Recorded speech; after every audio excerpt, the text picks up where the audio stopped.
मैं एक गहरा कुआं हूं इस जमीन पर, बेशुमार लड़के लड़कियों के लिए कि उनकी प्यास बुझाता रहूं। उसकी बेपनाह रहमत उसी तरह जर्रे जर्रे पर बरसती है जैसे कुआं सबकी प्यास बुझाता है। इतनी सी कहानी है मेरी, ज़ैनुल आबिदीन और आशी अम्मा के बेटे की कहानी।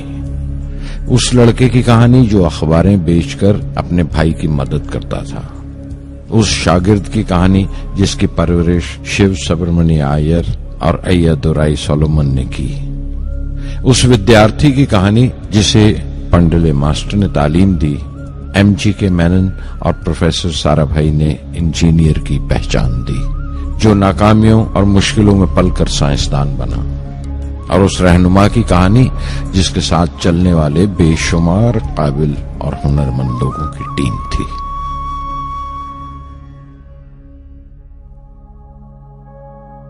मेरी कहानी मेरे साथ खत्म हो जाएगी, क्योंकि दुनियावी मानों में मेरे पास कोई पूंजी नहीं है। मैंने कुछ हासिल नहीं किया, जमा नहीं किया। मेरे पास कुछ नहीं और कोई नहीं, न बेटा, न बेटी, न परिवार। मैं दूसरों के लिए मिसाल नहीं बनना चाहता, लेकिन शायद कुछ पढ़ने वालों को प्रेरणा मिले कि अंतिम सुख रूह और आत्मा की तस्कीन है। खुदा की रहमत उनकी वरासत है। मेरे परदादा अबुल, मेरे दादा फकीर और मेरे वालिद ज़ैनुल आबिदीन का खानदानी सिलसिला अब्दुल कलाम पर खत्म हो जाएगा, लेकिन खुदा की रहमत कभी खत्म नहीं होगी, क्योंकि वो अमर है, लाफानी है। पूर्णमदः पूर्णमिदं पूर्णात् पूर्णमुदच्यते पूर्णस्य पूर्णमादाय पूर्णमेवावशिष्यते।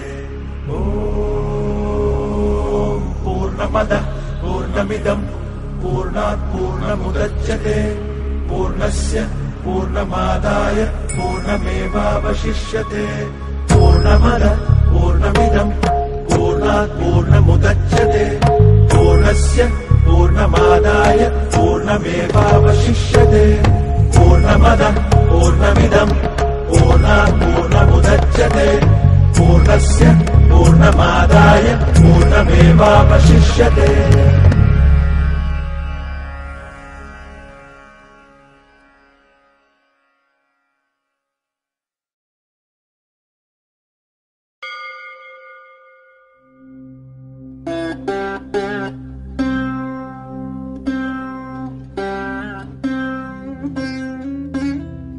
मैं शहर रामेश्वरम के एक मिडिल क्लास तमिल खानदान में पैदा हुआ।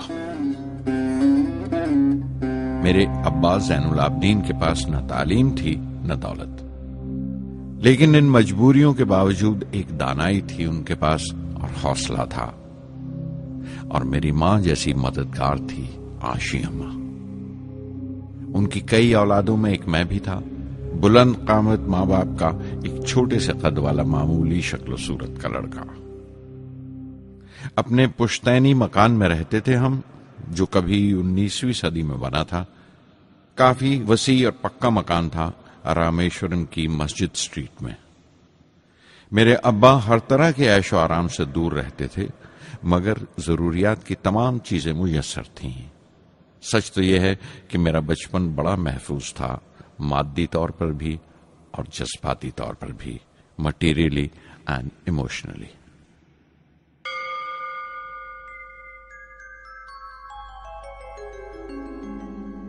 रामेश्वरम का मशहूर शिव मंदिर हमारे घर से सिर्फ 10 मिनट की दूरी पर था। हमारे इलाके में ज्यादा आबादी मुसलमानों की थी, फिर भी काफी हिंदू घराने थे जो बड़े इत्तेफाक से पड़ोस में रहते थे। हमारे इलाके में एक बड़ी पुरानी मस्जिद थी, जहां मेरे अब्बा मुझे हर शाम नमाज पढ़ने के लिए ले जाया करते थे।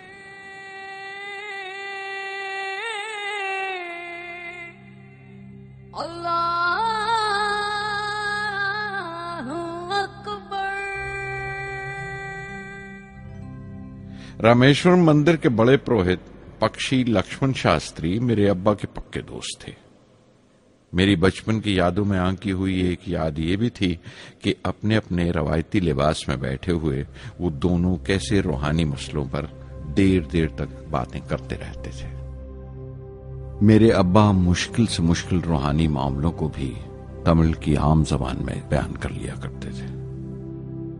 एक बार मुझसे कहा था, जब आफत आए तो आफत की वजह समझने की कोशिश करो, मुश्किलें हमेशा खुद को परखने का मौका देती हैं।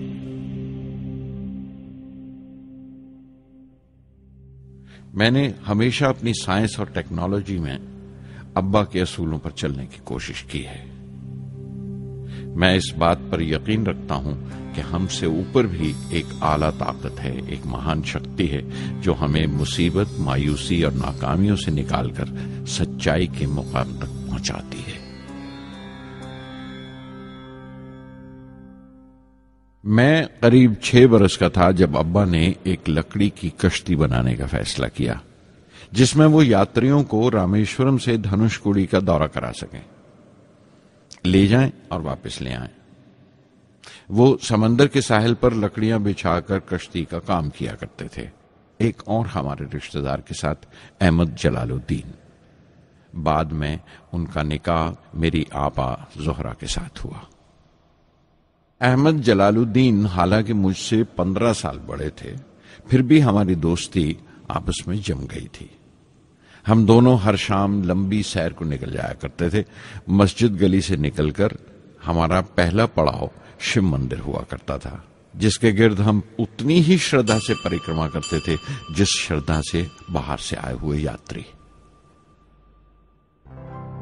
जलालुद्दीन ज्यादा पढ़ लिख नहीं सके उनके घर के हालात की वजह से, लेकिन मैं जिस जमाने की बात कर रहा हूं, उन दिनों हमारे इलाके में सिर्फ वही एक शख्स था जो अंग्रेजी लिखना जानता था।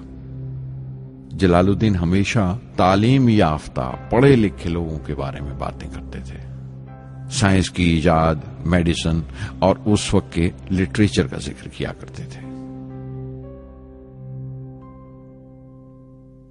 एक और शख्स जिसने बचपन में मुझे बहुत मुतासिर किया वो मेरा कजन था, मेरा चचेरा भाई शमसुद्दीन।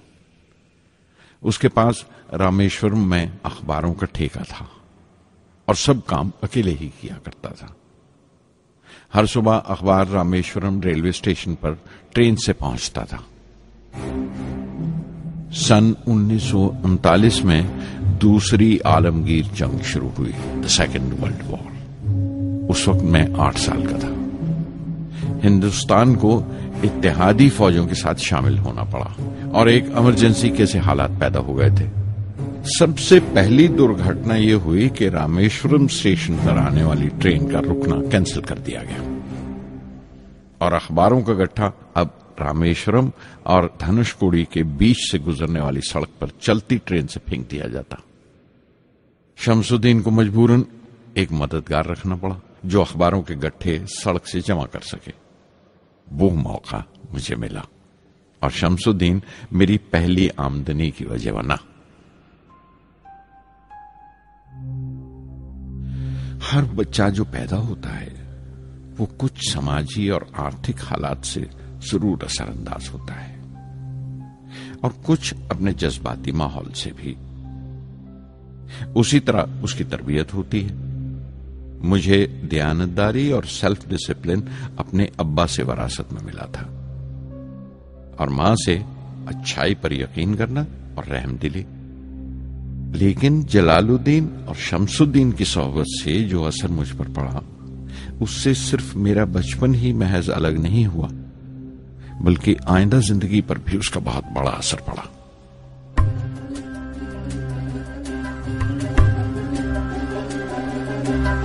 தந்தை மகற்கு ஆற்றும் நன்றி அபயத்து முந்தி இருப்பச்செயல். தந்தை மகற்கு ஆற்றும் நன்றி அபயத்து முந்தி இருப்பச்செயல். இருப்பச்செயல். மகன் தந்தைக்கு ஆற்றும் உதவி இவன் தந்தை என்னோற்றான் கொள்.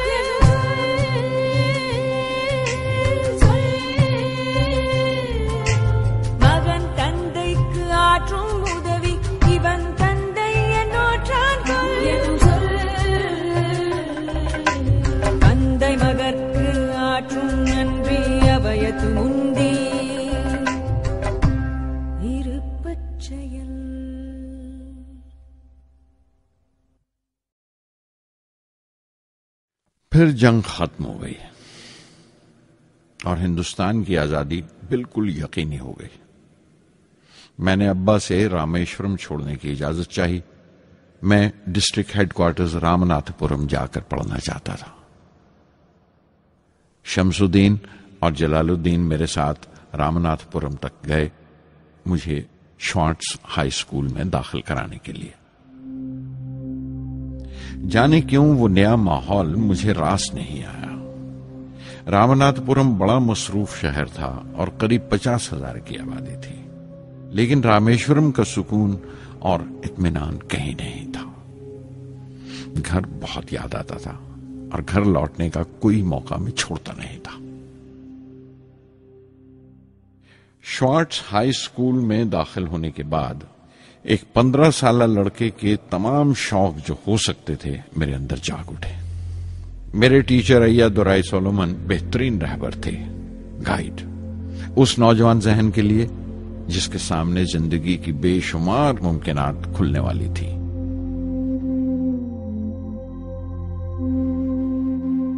रामनाथपुरम के उस अरसे क़याम में उनसे मेरा रिश्ता उस्ताद शागिर्द या गुरु शिष्य से भी आगे निकल गया।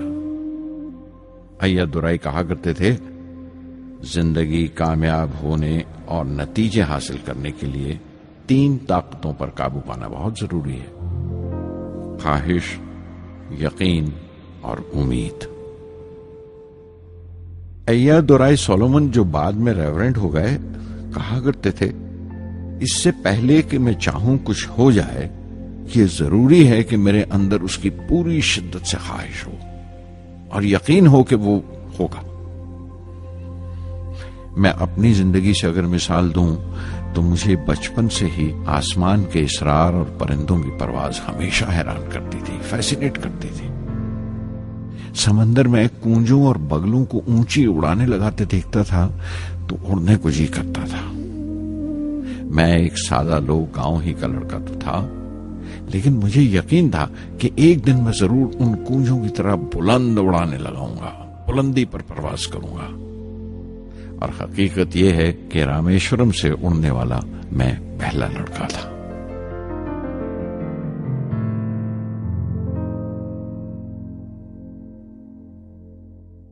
श्वार्ट्ज स्कूल में तालीम खत्म करते करते मेरे अंदर खुद एतमादी बस चुकी थी और मुझे यकीन था कि मैं जरूर कामयाबी हासिल करूंगा। मैं तालीम आगे जारी रखूंगा, उसमें कोई दूसरा ख्याल नहीं था। सन 1950 में मैं इंटरमीडिएट पढ़ने के लिए सेंट जोसेफ कॉलेज ट्रिची में दाखिल हो गया। जब बीएससी डिग्री के लिए मैंने सेंट जोसेफ कॉलेज में दाखिला लिया तो हायर एजुकेशन के माने सिर्फ इतने ही जानता था। ये नहीं जानता था कि हायर एजुकेशन के लिए कुछ और भी हो सकता है। न ये जानता था कि साइंस पढ़ के फ्यूचर के लिए और क्या मौके हासिल हो सकते हैं। बीएससी पास करने के बाद ही जान पाया कि फिजिक्स मेरा सब्जेक्ट नहीं था। अपने ख्वाब को पूरा करने के लिए मुझे इंजीनियरिंग में जाना चाहिए था। पता नहीं क्यों कुछ लोगों का ऐसा ख्याल है कि साइंस आदमी को खुदा से मुनकर कर देती है, लेकिन मेरे लिए तो साइंस एतमाद, विश्वास और रूहानी तस्कीन की वजह रही है। किसी तरह मैं MIT यानी मद्रास इंस्टीट्यूट ऑफ टेक्नोलॉजी के उम्मीदवारों की लिस्ट में तो आ गया, लेकिन उसका दाखिला बहुत महंगा था। कम से कम 1,000 रुपए की जरूरत थी और मेरे अब्बा के पास इतने रुपए नहीं थे। उस वक्त मेरी अक्का, मेरी आपा जोहरा ने अपने सोने के कड़े और चेन बेचकर मेरी फीस का इंतजाम किया। मुझ पर उसकी उम्मीद और यकीन देखकर मैं पसीज गया।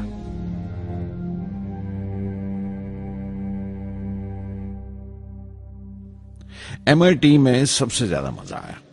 वहां 2 हवाई जहाज रखे देखकर जो उड़ान से बरी कर दिए गए थे, मुझे उनकी तरफ एक अजीब सा खिंचाव महसूस होता था।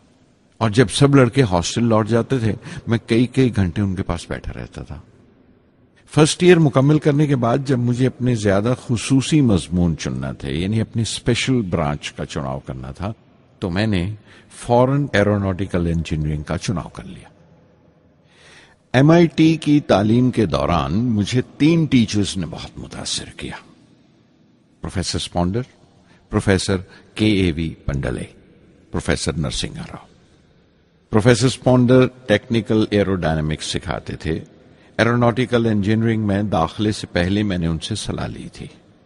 उन्होंने समझाया था कि मुझे मुस्तकबिल का फैसला करने से पहले मुस्तकबिल की मुमकिनात के बारे में नहीं सोचना चाहिए, बल्कि सोचना चाहिए एक अच्छी बुनियाद के लिए और अपने रुझान और इश्तियाक के बारे में कि उसमें कितनी शिद्दत है, मेरे एप्टीट्यूड्स और एस्पिरेशन में कितनी इंटेंसिटी है।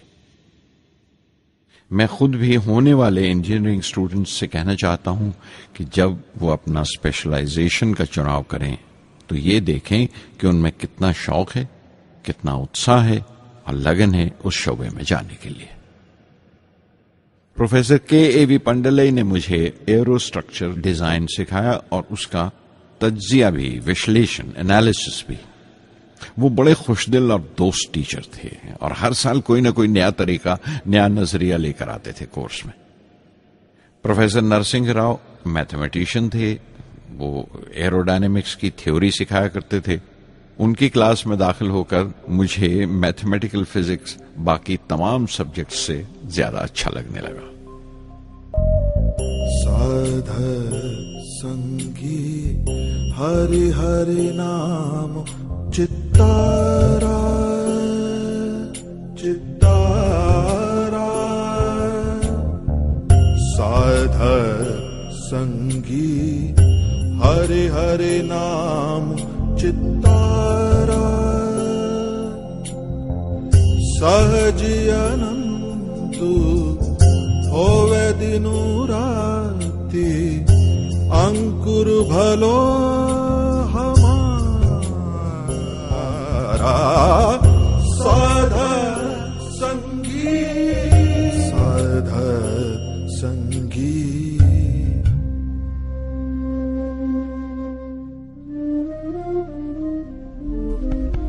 गुरुपुरा भेटियो बड़ भागी, गुरुपुरा भेटियो बड़ भागी, जाको अंतु न पारावारा, अंतु न पारावारा,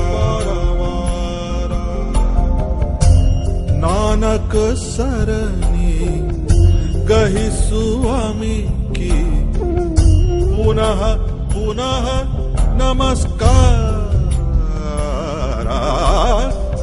साध संगी साध संगी।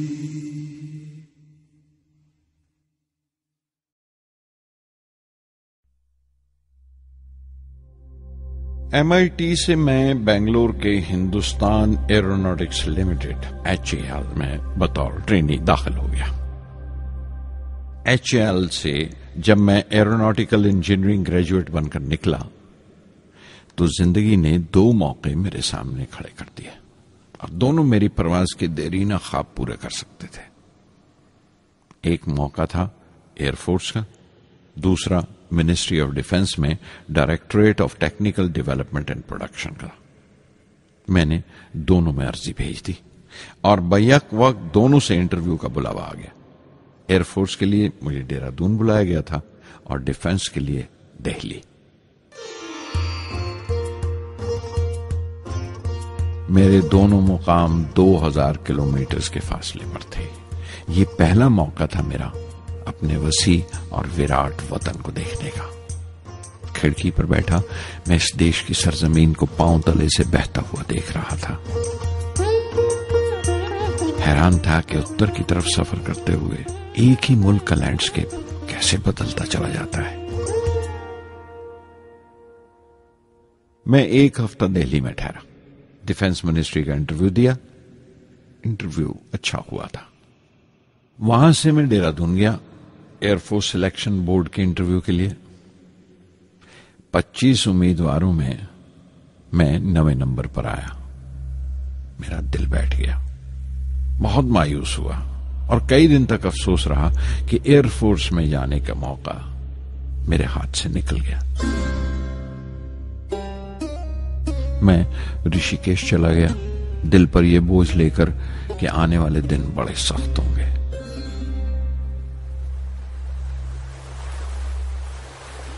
गंगा में स्नान किया और फिर चलता हुआ पास की पहाड़ी पर शिवानंद आश्रम तक पहुंच गया।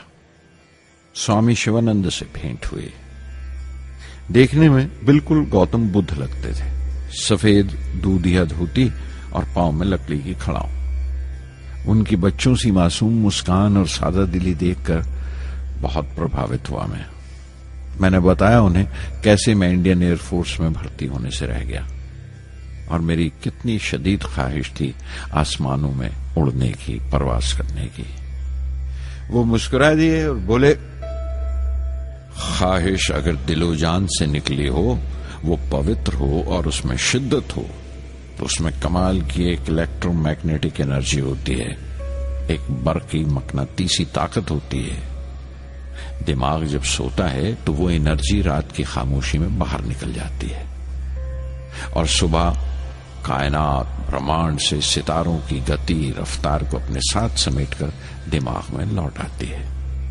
इसीलिए जो सोचा है उसकी सृष्टि अवश्य है, वो तख्लीक होगा। तुम विश्वास करो इस अजली बंधन पर, इस वचन पर कि सूरज फिर लौटेगा, बाहर फिर से आएगी। मैं दिल्ली लौट आया, डिफेंस से अपना इंटरव्यू का नतीजा दरियाफ्त किया। जवाब में मुझे अपॉइंटमेंट लेटर थमा दिया गया और अगले दिन से सीनियर साइंटिफिक असिस्टेंट मुकर्रर कर दिया गया 250 रुपए की माहाना तनख्वाह पर। 3 साल गुजर गए।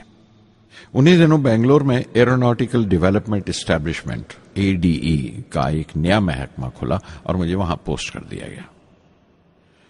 बेंगलोर कानपुर से बिल्कुल मुख्तलिफ शहर था।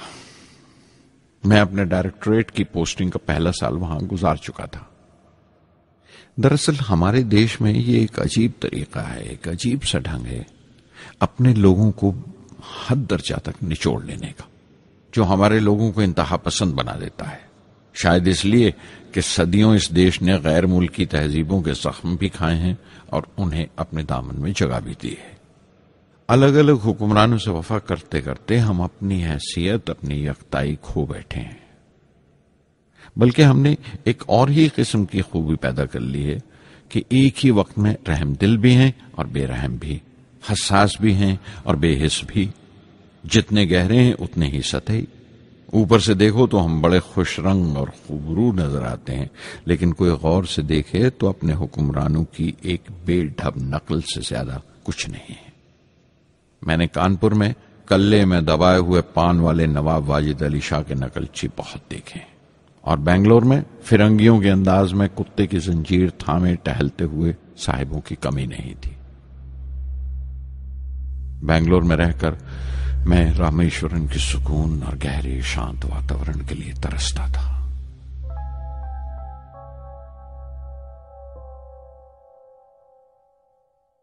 पहले साल तो ADE में कोई ज्यादा काम नहीं था।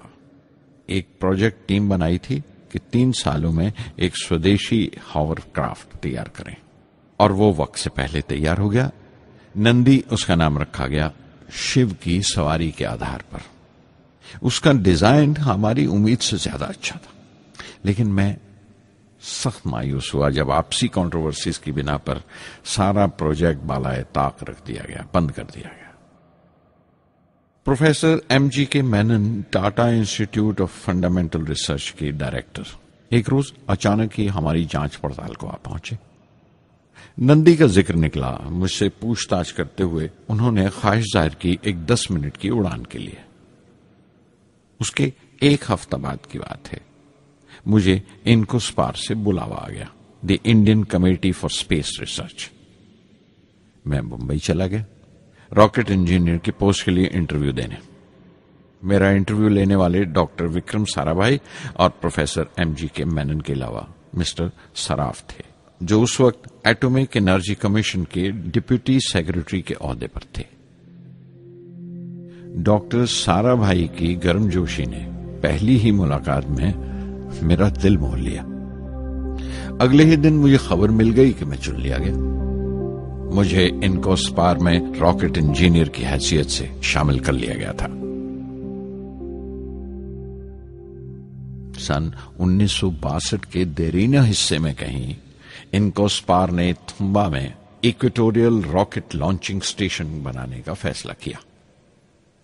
थुम्बा केरला में त्रिवेंद्रम से परे एक दूर दराज के ऊंगते से गांव का नाम है। हिंदुस्तान में यह मॉडर्न रॉकेट बेस्ड रिसर्च की एक दबी सी इब्तदा थी, हल्की सी शुरुआत। उसके फौरन बाद ही मुझे 6 माह के लिए अमेरिका भेज दिया गया, नासा में रॉकेट लॉन्चिंग की ट्रेनिंग के लिए। जाने से पहले मैं थोड़ा सा वक्त निकालकर रामेश्वरम गया। मेरे अब्बा मेरी इस कामयाबी के लिए बहुत खुश हुए और मुझे उसी मस्जिद में ले जाकर शुक्राने की नमाज अदा की।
NASA Langley research centre Virginia में मैंने अपने काम की शुरुआत की। बाद में Goddard space flight centre Maryland चला गया। मैं अपना इंप्रेशंस अमेरिकन्स के बारे में बेंजामिन फ्रैंकलिन के इस जुमले से बयान कर सकता हूं, जिन बातों से तकलीफ होती है उनसे तालीम भी मिलती है। हिंदुस्तानी तंजीमों में, यहां की ऑर्गेनाइजेशंस में एक बड़ी मुश्किल है। जो ऊपर हैं वो बड़े मगरूर हैं। अपने से छोटों की, जूनियर्स और सबऑर्डिनेट्स की राय लेना अपनी हतक समझते हैं। कोई शख्स भी अपनी खूबी दिखा नहीं सकता अगर आप उसे मलामत ही करते रहें। उसूल और पाबंदी, पाबंदी और सख्ती, सख्ती और जुल्म के बीच की लाइन बड़ी महीन है, बारीक है। उसकी पहचान बहुत जरूरी है। मैं जैसे ही नासा से लौटा, फौरन बाद हिंदुस्तान का पहला रॉकेट लॉन्च वाक़या हुआ 21 नवंबर सन 1963। वो साउंडिंग रॉकेट था, नाम नाइकी अपेची। नाइकी अपेची की कामयाबी के बाद प्रोफेसर साराभाई ने अपनी आरजू, अपने एक ख्वाब का इजहार किया। एक Indian satellite launch vehicle ISLV का सपना। हिंदुस्तानी रॉकेट का ख्वाब 20वीं सदी में एक तरह से 18वीं सदी का ख्वाब भी कहला सकता है, जो टीपू सुल्तान ने देखा था। टीपू सुल्तान की फौज में 27 ब्रिगेड थे जो खुशून कहलाते थे, और हर एक ब्रिगेड में एक दस्ता था रॉकेटमैन का जो साथ रहा करता था और जुर्क्स कहलाता था। जब टीपू सुल्तान मारा गया तो अंग्रेजों ने 700 रॉकेट्स और 900 रॉकेट के सब सिस्टम्स बरामद किए 1799 में तिरुकन्नाहल्ली की जंग के बाद।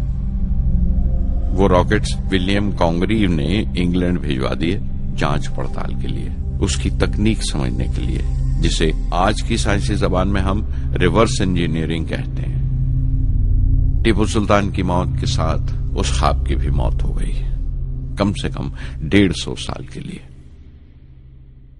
पंडित जवाहरलाल नेहरू की बदौलत वो रॉकेटरी का ख्वाब एक बार फिर हिंदुस्तान में जिंदा हुआ। प्रोफेसर साराभाई ने उस ख्वाब को हकीकत बनाने की जिम्मेदारी अपने सर ले ली। बहुत से तंग नजर लोगों को एतराज था इस बात पर कि इस मुल्क में जहां लोगों को 2 वक्त की रोटी नसीब नहीं होती, वहां इन स्पेस उड़ानों को, इन खलाई तहरीकों को क्यों तरजीह दी जा रही है। लेकिन प्रधानमंत्री पंडित नेहरू और प्रोफेसर साराभाई के नजरिए में किसी किस्म का मुबालगा नहीं था। उनके नजरिए बिल्कुल साफ थे कि अगर दुनिया के मुल्कों में और दुनिया के मसलों में कोई हिस्सा लेना है, शिरकत करनी है, हिंदुस्तान को कोई हैसियत हासिल करनी है, तो साइंस और टेक्नोलॉजी की तरक्की और खुद मुख्तारी, सेल्फ रिलायंस अशद जरूरी है। और उनका मकसद ताकत का मुजाहिरा हरगिज नहीं था। सहज पके सो मीठा होए। थुम्बा में 2 रॉकेट सहज पके मगर कामयाब हुए, एक रोहिणी, दूसरा मेनका। अगला साल लगा ही था जब प्रोफेसर साराभाई ने मुझे दिल्ली बुला भेजा। एक मीटिंग थी और मीटिंग में ग्रुप कैप्टन वीएस नारायणन से मेरा तारुफ कराया गया, जो एयर हेडक्वार्टर्स से थे। प्रोफेसर साराभाई ने रेटो तैयार करने का इरादा जाहिर किया, rocket assisted take off system, एक मिलिट्री एयरक्राफ्ट जो रॉकेट की मदद से उड़ाया जा सके बड़ी छोटी सी जगह में। शाम तक यह खबर भी आम हो गई कि हिंदुस्तान एक खुद साख्ता मिलिट्री एयरक्राफ्ट तैयार कर रहा है और मैं उस प्रोजेक्ट का मुख्तार हूं, जिम्मेदार हूं। मैं कई तरह के जज्बात से भर गया, खुश भी था, शुक्रगुजार भी, खुशकिस्मत भी, और एक एहसास हुआ तकमील का, फुलफिलमेंट का। 19वीं सदी के एक शायर की ये सतरें बहुत याद आई। हर दिन के लिए तैयार रहो, हर दिन को एक तरह ही मिलो। जब ओखली हो बर्दाश्त करो, जब दस्ता हो तो वार करो। रेटो पे काम करते हुए 2 अहम वाकयात हुए। पहला तो यह था कि अपने देश में पहली बार स्पेस रिसर्च का 10 साला प्रोग्राम तैयार हुआ, जिसके ऑथर थे प्रोफेसर साराभाई। मेरे लिए वो एक ऐसा रूमानी मैनिफेस्टो था जैसे स्पेस से इश्क करने वाले किसी शायर की रूमानी नज्म हो, जैसे कोई अपने देश के आसमान से इश्क करने लगा हो। और दूसरा वाकया मिनिस्ट्री ऑफ डिफेंस में मिसाइल पैनल का तैयार होना। नारायणन और मैं, हम दोनों उस पैनल के मेंबर थे। उस वक्त तक भविष्य की आने वाली SLV सैटेलाइट लॉन्च व्हीकल का नाक नक्शा भी तैयार हो चुका था। प्रोफेसर साराभाई अपने देरीना ख्वाब को ताबीर देने के लिए कुछ और साथियों का चुनाव कर चुके थे। मैं खुद को खुशकिस्मत समझता हूं कि मुझे उस प्रोजेक्ट का लीडर चुना गया। उस पर प्रोफेसर साराभाई ने मुझे एक और जिम्मेदारी भी सौंपी कि लॉन्च की 4थी स्टेज मैं ही डिजाइन करूं। यह मामूल था, मेरा आदत थी कि हर मिसाइल पैनल की मीटिंग के बाद मैं जाकर प्रोफेसर साराभाई को पूरी तफसील, पूरी रिपोर्ट देता था। दिल्ली में ऐसी ही एक मीटिंग के बाद 23 दिसंबर 1971 को मैं त्रिवेंद्रम लौट रहा था और उस दिन प्रोफेसर साराभाई थुम्बा में SLV का मुआयना करने गए हुए थे। दिल्ली एयरपोर्ट के लाउंज से मैंने उन्हें फोन किया, पैनल मीटिंग की तफसील बताई। प्रोफेसर साराभाई ने मुझे कहा कि मैं त्रिवेंद्रम एयरपोर्ट पर उनका इंतजार करूं। मैं जब त्रिवेंद्रम पहुंचा तो फिजा में एक मातम बिछा हुआ था। मुझे खबर दी गई कि प्रोफेसर साराभाई नहीं रहे। चंद घंटे पहले दिल का दौरा पड़ने से उनका इंतकाल हो गया। मैं थर्रा के रह गया। चंद घंटे पहले ही तो मैंने उनसे बात की थी। मेरे लिए वो बहुत बड़ा सदमा था। प्रोफेसर साराभाई मेरी नजर में इंडियन साइंस के राष्ट्रपिता हैं, जैसे राष्ट्र के पिता महात्मा गांधी हैं। उन्होंने अपनी टीम से रहनुमा पैदा किए और खुद अपने अमल से उनके लिए मिसाल साबित हुए।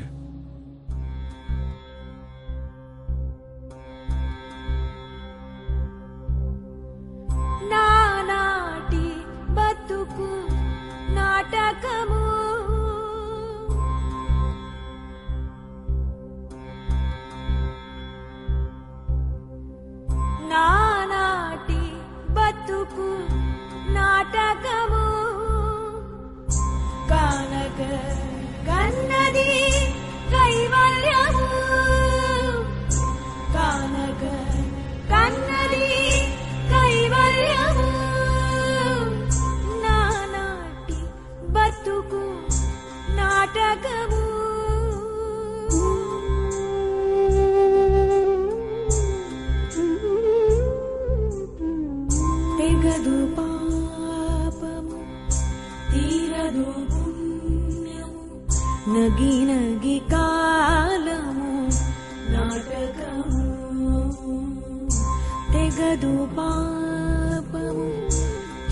ఎంతదు పుణ్యము నగి నగి కాలము నాటకము యగువన శ్రీ వెంకటేశ్వరుడేలిగే యగువన శ్రీ వెంకటేశ్వరుడేలిగే గగనము నీతిది కైవల్యము గగనము నీతిది కైవల్యము కైవల్యము.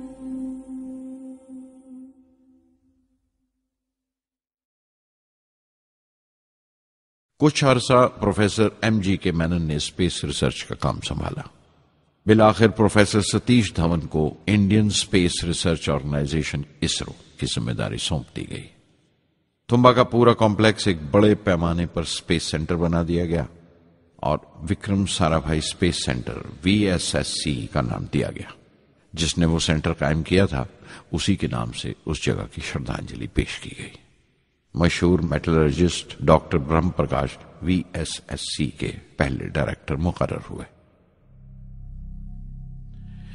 कोई भी शख्स अपनी जिम्मेवारी में तभी कामयाब हो सकता है अगर वो बारसूख हो, मोतबर हो और अपने फैसलों के लिए उसे सही हद तक आजादी हो. शायद निजी जिंदगी में भी तसल्ली का यही एक रास्ता है. आजादी और जिम्मेवारी एक साथ हो तभी वो तस्कीन और खुशी का बायस हो सकती है. और जाती आजादी हासिल करने के लिए मैं 2 रास्ते तजवीज कर सकता था जो मैंने इख्तियार किए. पहला तो यह कि अपनी तालीम और तरबियत को बढ़ावा दो. इल्म, नॉलेज बड़ा कारआमद हथियार है, बहुत काम आता है. इल्म जितना ज्यादा होगा उतनी ज्यादा आजादी के हकदार हो गए. इल्म वो पूंजी है जो कोई छीन नहीं सकता. टीम की रहनुमाई तभी मुमकिन है अगर आपकी जानकारी मुकम्मल हो, अप टू डेट हो. कामयाब रहनुमा बनने के लिए जरूरी है कि दिन का काम जब खत्म हो आप पिछले काम का जायजा लें, अगले दिन के काम की तैयारी करें. दूसरा तरीका यह है कि अपने काम को अपना फख्र समझें, गर्व समझें और जरूरी है कि अपने अंदर की शक्ति की सही जानकारी हो. जो करो उस पर यकीन रखो या जिस पर यकीन हो वही करो, वरना दूसरों के ईमान का शिकार बनते रहोगे. SLV प्रोजेक्ट के पहले 3 सालों में साइंस के बहुत से नए नए इसरार खुले और आहिस्ता आहिस्ता साइंस और टेक्नोलॉजी का फर्क समझ आने लगा. रिसर्च और अमल, डेवलपमेंट का फासला पता चलने लगा. किसी भी इजाद में गलतियां होना लाजमी है, लेकिन हर गलती कामयाबी की तरफ एक और कदम उठाती है, एक और सीढ़ी बन जाती है. किसी भी तख्लीक की तरह SLV-3 की तख्लीक भी कई दर्दनाक लम्हों से गुजरी. एक रोज जब मैं और मेरे तमाम साथी अपने कामों में पूरी तरह डूबे हुए थे, मेरे घर से एक मौत की इत्तला पहुंची. मेरे दोस्त और हमदर्द मेरे बहनोई जलालुद्दीन का इंतकाल हो गया था. कुछ देर के लिए तो मैं सुन्न होकर रह गया. मेरी आंखों में अंधेरा छा गया. थोड़ी देर बाद जब अपने चौगिरदे का एहसास हुआ तो महसूस किया जैसे मेरी हस्ती का एक हिस्सा मर गया था. रात की रात बसों में सफर करता हुआ अगली सुबह मैं रामेश्वरम पहुंचा. जोहरा को क्या तसल्ली देता और क्या सब्र देता अपनी भांजी महबूबा को जो रो रो कर हलकान हो रही थी. मेरी आंखों के सोते पहले ही सूख चुके थे. थुम्बा लौटकर बहुत दिनों तक सारा कामकाज, सारी मसरूफियत बेमानी लगने लगी. बहुत दिनों तक बहुत मलाल लगा, सब बेमानी लगता था. प्रोफेसर धवन देर देर तक हौसला देते थे. कहते SLV पर जैसे जैसे काम आगे बढ़ेगा मुझे सब्र महसूस होगा और ये मायूसी कम होते होते गुजर जाएगी. 1976 में मेरे अब्बा ज़ैनुल आबदीन 102 साल की उम्र में वहीं रामेश्वरम में इंतकाल फरमा गए. 15 पोते पोतियां छोड़कर गए थे पीछे और एक पड़पोता। दुनियावी तौर पर वो सिर्फ एक और बुजुर्ग की मौत थी। कोई बड़ा मातम नहीं हुआ, झंडा नहीं उतारा गया, न अखबारों ने स्याह हाशिए दिए, न सियासतदान थे वो, न विद्वान कोई, न कोई बड़े सरमायादार। एक सीधे सादे इंसान थे, फरिश्ता सिफत, और हर उस बात की वजह थे जो दानाई और पारसाई की राह दिखाती है।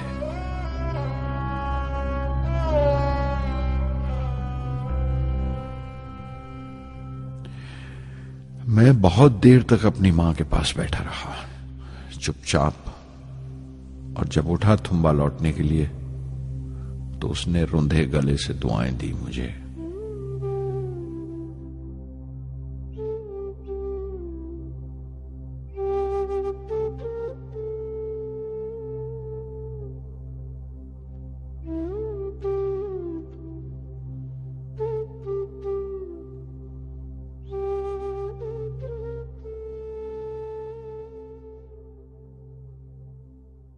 SLV-3 अपोजी रॉकेट जो फ्रांस से उड़ाई जाने वाली थी, अचानक कुछ मुश्किलों का शिकार हो गई। मुझे फौरन फ्रांस जाना पड़ा। मैं रवाना होने ही वाला था कि मेरी मां की मौत की खबर पहुंची। यके बाद दीगरे 3 मौतें हो गई मेरे घर में। उस वक्त मुझे अपने काम में पूरे ध्यान की जरूरत थी। 100% लगन से काम करने की ख्वाहिश किसी और लगन की गुंजाइश नहीं छोड़ती। मुकम्मल नीति और पूरी लगन से SLV-3 का ख्वाब 1979 के दरमियान में जाकर पूरा हुआ। हमने SLV-3 की परवाज का दिन 10 अगस्त 1979 तय किया था। 23 मीटर लंबा 4 स्टेजेस का ये रॉकेट 17 टन का वजन लेकर 7:58 पर बड़ी कजदाई से उड़ा और खला की तरफ रवाना हुआ।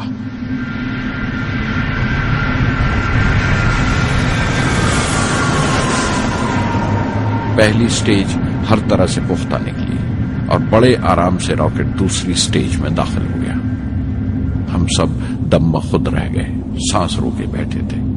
हमारे बरसों का ख्वाब आसमान की तरफ सफर कर रहा था।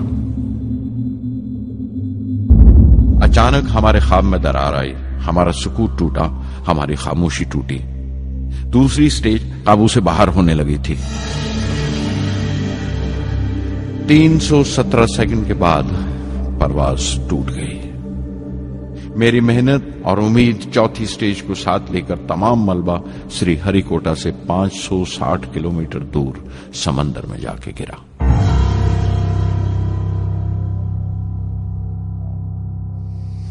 इस हादसे से हम सबको सख्त सदमा पहुंचा। मैं गम और गुस्से से भर गया, नुचड़ गया, बिल्कुल जिस्मानी तौर पर भी और जहनी तौर पर भी। मैं सीधा अपने कमरे में गया और बिस्तर में धंस गया। मैंने अपने कंधे पर एक दिलासे का हाथ महसूस किया तो आंख खोली। दोपहर ढल चुकी थी, शाम करीब थी। डॉक्टर ब्रह्म प्रकाश मेरे सराहने बैठे थे। उनकी इस हमदर्दी ने छू लिया मुझे। मैं उदास था, मायूस था, लेकिन अकेला नहीं।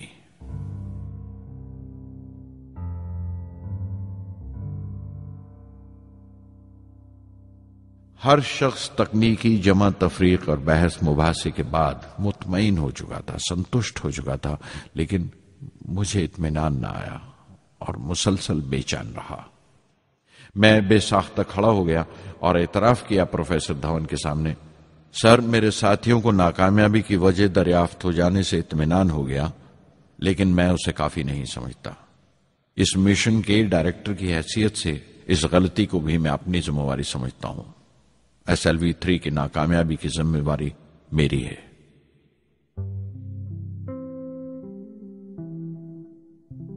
साइंस का काम कमाल दर्जा उत्साह भी देता है, खुशी भी और उतनी ही गहरी मायूसी भी। इस तरह के वाकयात सोच सोचकर मैं दिल को ढारस देता रहा। यह ख्याल कि इंसान चांद पर उतर सकता है सबसे पहले एक रूसी साइंटिस्ट ने सोचा था। उसे हकीकत बनने में 40 साल गुजर गए जब अमेरिका ने उसे पूरा किया। प्रोफेसर चंद्रशेखर ने चंद्रशेखर लिमिट का आविष्कार किया था 1930 में, जब कैम्ब्रिज में पढ़ रहे थे। लेकिन 50 साल बाद उन्हें उसी डिस्कवरी पर नोबेल प्राइज मिला। वॉन ब्रॉन अपनी सैटर्न लॉन्च व्हीकल से आदमी को चांद पर उतारने से पहले कितनी सारी नाकामियों से गुजरे होंगे। पहाड़ की चोटी पर उतरने से पहाड़ पर चढ़ने का तजुर्बा नहीं मिलता।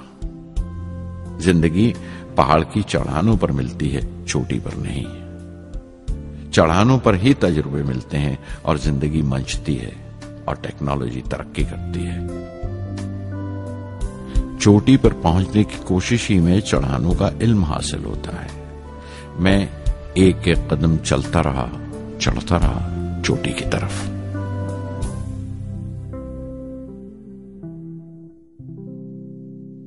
SLV-3 की उड़ान से 30 घंटा पहले 17 जुलाई 1980 के दिन अखबारों की सुर्खियां तरह तरह की राय और अंदाजों से भरी हुई थीं।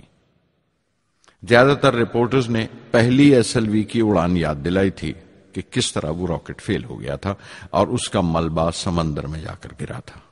कुछ लोगों ने तो देश की दूसरी खामियों का जिक्र करते हुए भी उसे SLV-3 से जोड़ दिया था। मैं जानता था कि अगले दिन का नतीजा हमारे फ्यूचर के स्पेस प्रोग्राम का फैसला करने वाला है। मुख्तसर ये कि सारी कौम की नजरें हम पर गड़ी हुई थीं। 18 जुलाई 1980 सुबह 8:03 पर हिंदुस्तान का पहला सैटेलाइट लॉन्च व्हीकल उड़ा।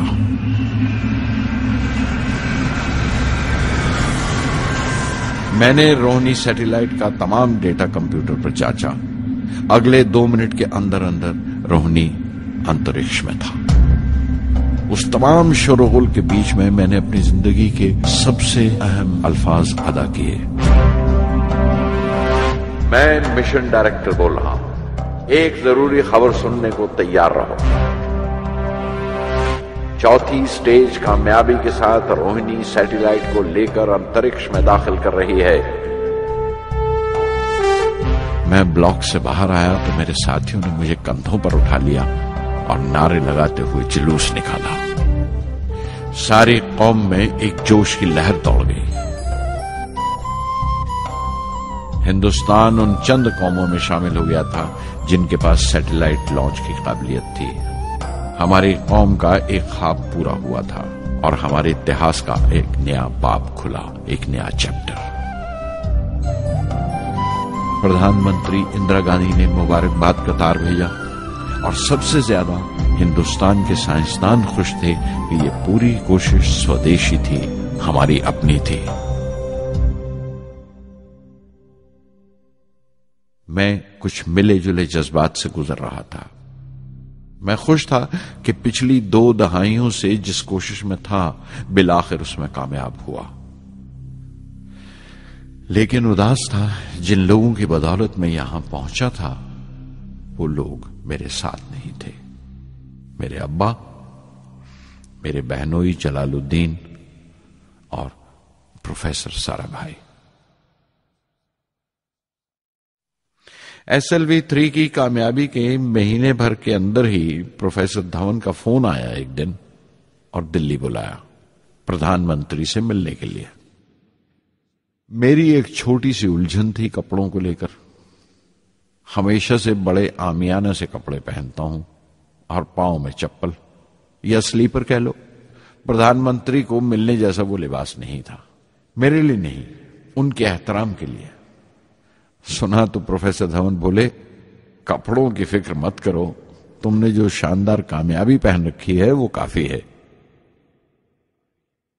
रिपब्लिक डे 1981 मेरे लिए एक बड़ी खुशखबरी लेकर आया कि मुझे पद्म भूषण से नवाजा गया है। मैंने अपने कमरे को बिस्मिल्लाह खां की शहनाई से भर लिया। शहनाई की गूंज मुझे कहीं और ही ले गई। मैं रामेश्वरम पहुंच गया, मां के गले लगा। अब्बा ने मेरे बालों को उंगलियों से सहलाया और मेरा दोस्त, मेरा रफीक जलालुद्दीन मस्जिद गली में जमा हुए लोगों में मेरे इनाम का ऐलान कर रहा था। मेरी बहन जोहरा ने मीठा बनाया घर में।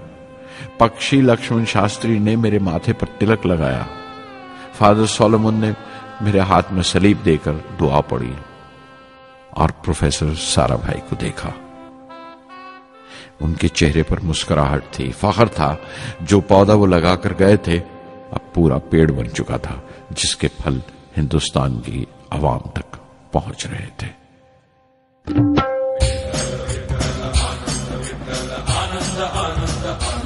ओ आनंदाचे डोही आनंद तरंग, आनंदाचे डोही आनंद तरंग, आनंदाची अंग, आनंदाचे आनंदाची अंग, आनंदाचे आनंदाचे डोही आनंद तरंग, आनंदाचे डोही आनंद तरंग।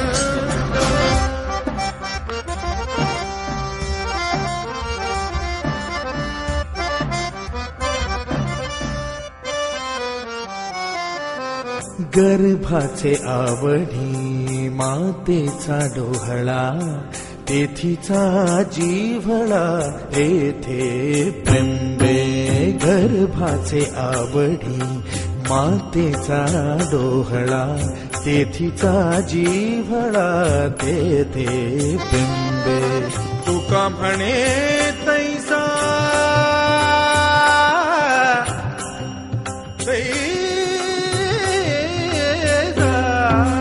तुका म्हणे तैसा ओतलाचे ठसा, अनुभव सरीसा मुखाला। आनंदाचे डोही आनंद तरंग, आनंदाची अंग, आनंदाचे आनंदाचे डोही आनंद तरंग।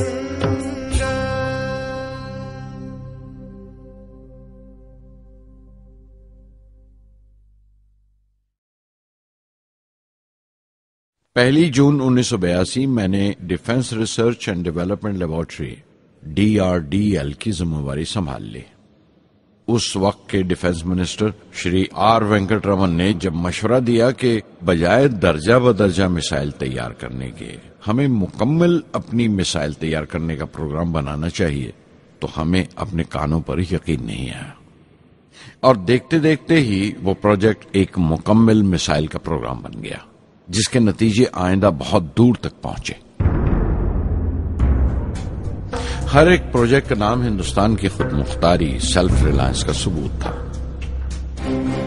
सरफेस टू सरफेस मिसाइल का नाम पृथ्वी रखा गया, टैक्टिकल कोर व्हीकल को त्रिशूल का नाम दिया गया, surface to air defence system Akash कहलाया, एंटी टैंक मिसाइल प्रोजेक्ट को नाग के नाम से पुकारा गया और मेरे देरीना ख्वाब रेक्स को यानी re entry experiment launch vehicle को मैंने अग्नि का नाम दिया। मिसाइल टेक्नोलॉजी का हुनर दुनिया की कुछ चुनी हुई कौमों के पास ही था। वो बड़े ताज्जुब से हमारी तरफ देख रहे थे कि हम क्या करने जा रहे हैं और कैसे करेंगे। हम एक मीटिंग में बैठे हुए अपने मकसद को पूरा करने के लिए 1984 की निशानदेही कर रहे थे जब डॉक्टर ब्रह्म प्रकाश की मौत की खबर आई। मेरे लिए वो एक और सदमा था। पहली SLV की नाकामी के वक्त जिस तरह उन्होंने ढारस दी थी मुझे, वो याद करके मैं और ज्यादा गमगीन हो गया।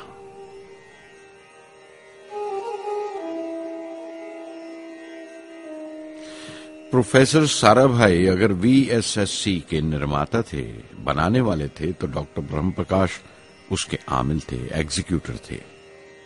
उनकी विनम्रता ने मुझे बड़ी हद तक नरम कर दिया। और मैंने अपनी तुंद मिजाजी पर काफी काबू कर लिया। उनकी हलीमी सिर्फ अपनी खूबियों तक ही महदूद नहीं थी, बल्कि अपने से छोटों को इज्जत देना भी उनकी आदत में शामिल था। उनके बर्ताव और सुलूक में ये बात नजर आ जाती थी कि कोई शख्स भी खामियों से खाली नहीं है। यहां तक कि अफसर भी, लीडर भी, रहनुमा भी। वो बहुत बड़े दानिश्वर थे। एक कमजोर से शरीर के अंदर उनमें बच्चों की सी मासूमियत थी। मुझे वो हमेशा साइंसदानों में संत नजर आते थे।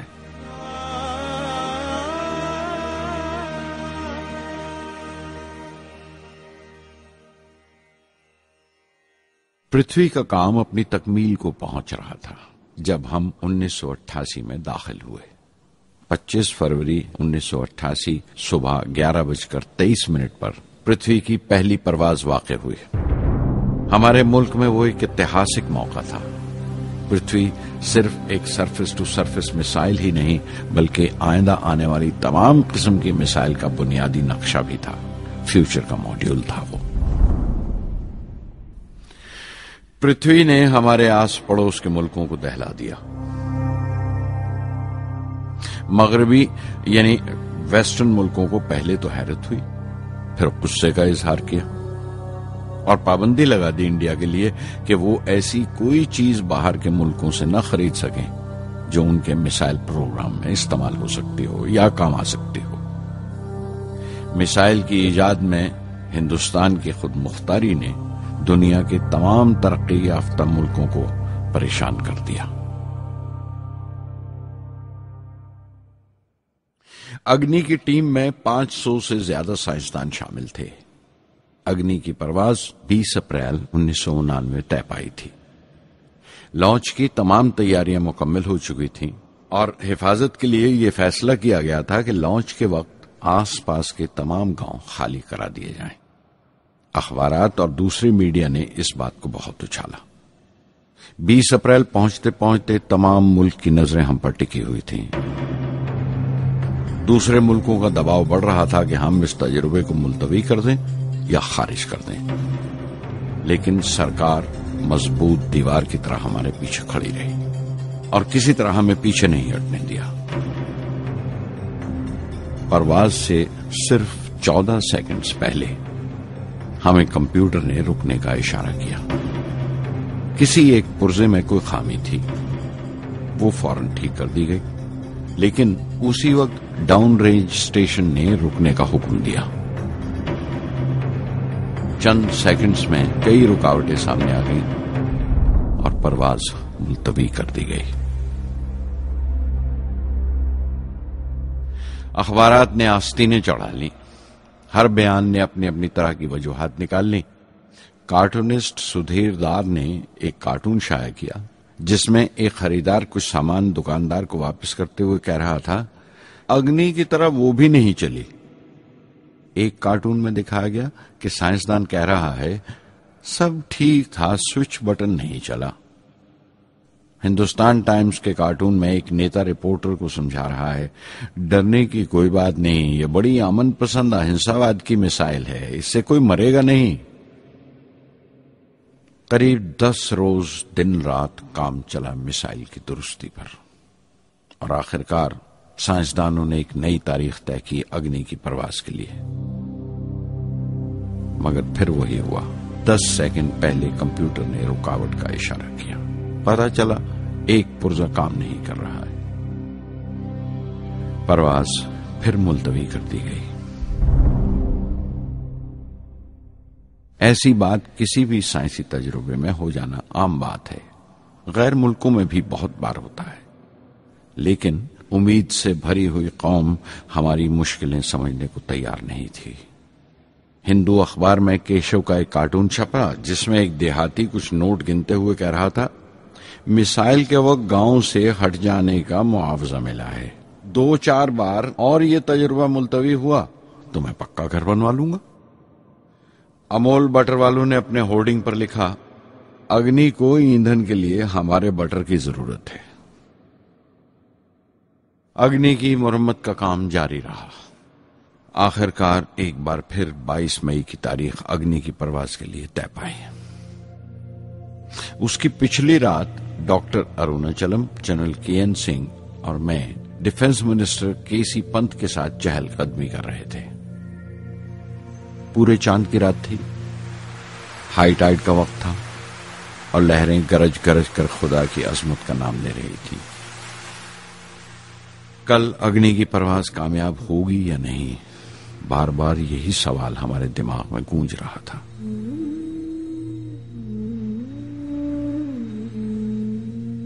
डिफेंस मिनिस्टर ने एक लंबी खामोशी को तोड़ते हुए पूछा, कलाम, कल अग्नि की कामयाबी मनाने के लिए क्या चाहते हो तुम? मैं क्या चाहता था? क्या था जो नहीं था मेरे पास? अपने खुशी के इजहार के लिए मुझे क्या करना चाहिए? और अचानक मुझे जवाब मिल गया, हम 1 लाख पेड़ों की कोंपले लगाएंगे, मैंने कहा और उनके चेहरे पर रौनक आ गई। तुम अपनी अग्नि के लिए धरती मां का आशीर्वाद चाहते हो, बोले। कल यही होगा, उन्होंने पेशेंगोई की।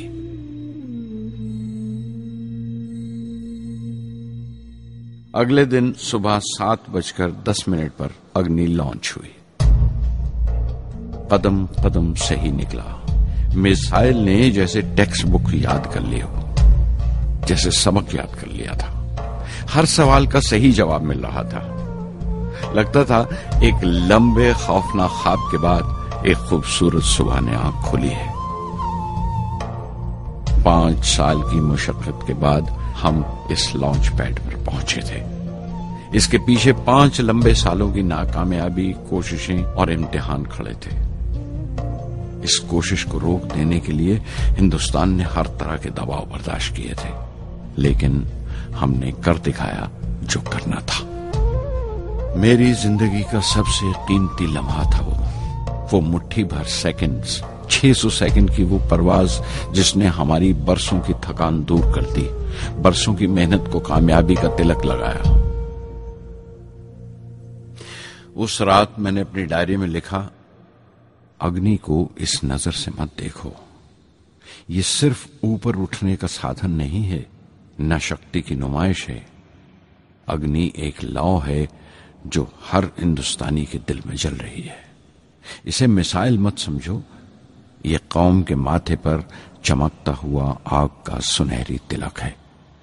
स्वधर्मम् अपि चावेक्ष्य न विकम्पितुम् अर्हसि, धर्म्याद् युद्धश्रेयोऽन्य क्षत्रियस्य न विद्यते। स्वधर्मम् अपि चावेक्ष्य न विकम्पितुम् अर्हसि, धर्म्याद् युद्धश्रेयोऽन्य क्षत्रियस्य न विद्यते। अदच्चेत्त्वम् इमम् धर्म्यम् सङ्ग्रामम् न करिष्यसि, तदस्वधर्मम् कीर्तिम् च हित्वा पापम् अवाप्स्यसि, हित्वा पापम् अवाप्स्यसि।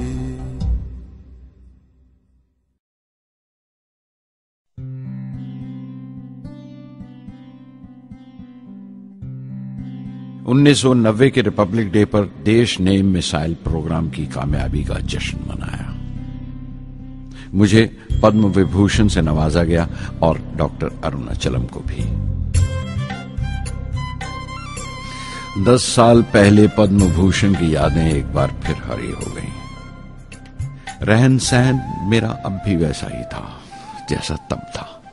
10 बाय 12 का एक कमरा किताबों से भरा हुआ और कुछ जरूरत का फर्नीचर जो किराए पर लिया था। फर्क इतना ही था कि तब यह कमरा त्रिवेंद्रम में था, अब हैदराबाद में। वेटर मेरा नाश्ता लेकर आया, इडली और छाछ, और आंखों में एक खामोश मुस्कुराहट, मुबारकबाद की। मैं अपने हमवतनों की इस नवाजिश से छलक गया।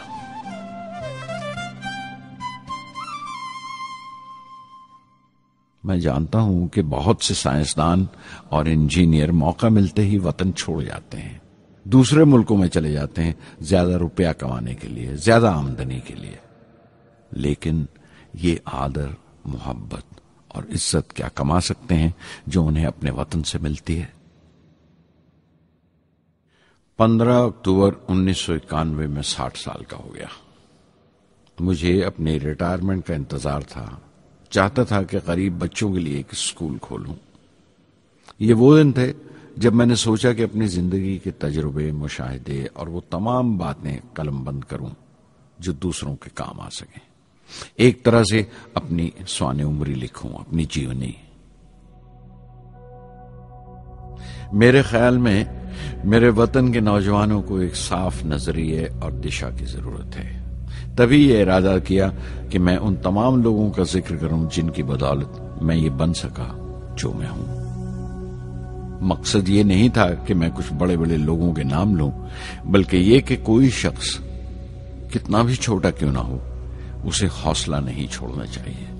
मसले, मुश्किलें जिंदगी का हिस्सा हैं और तकलीफें कामयाबी की सच्चाइयां हैं। जैसा कहा है किसी ने, खुदा ने यह वादा नहीं किया कि आसमान हमेशा नीला ही रहेगा, जिंदगी भर फूलों से भरी राहें मिलेंगी।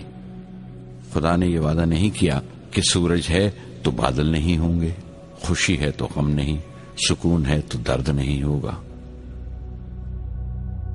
मुझे ऐसा कोई गुरूर नहीं कि मेरी जिंदगी सबके लिए एक मिसाल बनेगी, मगर यह हो सकता है कि कोई मायूस बच्चा किसी गुमनाम सी जगह पर जो समाज के किसी माजूर हिस्से से ताल्लुक रखता हो, ये पढ़े और उसे चैन मिले। ये पढ़े और उसकी उम्मीद रोशन हो जाए। हो सकता है ये कुछ बच्चों को नाउमीदी से बाहर ले आए और जिसे वो मजबूरी समझते हैं वो मजबूरी ना लगे। उन्हें यकीन रहे कि वो जहां भी हैं खुदा उनके साथ है। काश हर हिंदुस्तानी के दिल में जलती हुई लौ को पर लग जाए और उस लौ की परवाज से सारा आसमान रोशन हो जाए।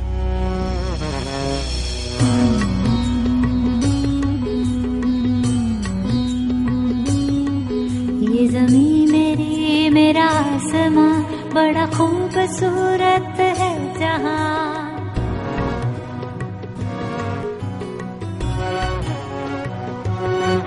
ये ज़मीं मेरी, मेरा आसमां, बड़ा खूबसूरत है जहां। मेरी जिंदगी परवाज़ है, वो फिजा मेरी, मैं उड़ूं जहां। मेरी जिंदगी परवाज़ है, वो फिजा मेरी, मैं उड़ूं जहां। ये ज़मीं मेरी, मेरा आसमां, बड़ा खूबसूरत है जहां। कभी धूप लेप के आसमां हमने सुनहरी कर लिया। कभी धूप लेप के आसमां हमने सुनहरी कर लिया। फिर धूप बांध के पाँव में हम उड़े हैं ठंडी हवाओं में।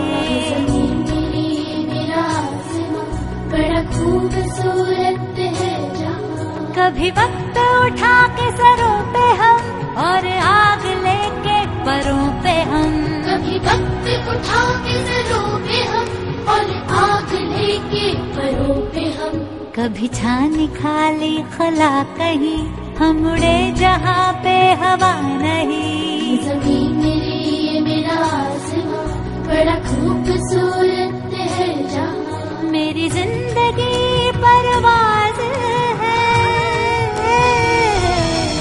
मेरी जिंदगी परवाज़ है, वो फिज़ा मेरी, मैं उड़ूं जहाँ। ये ज़मीं मेरी, मेरा आसमां, बड़ा खूबसूरत है जहाँ। ये ज़मीं मेरी, मेरा आसमां, बड़ा खूबसूरत है जहाँ।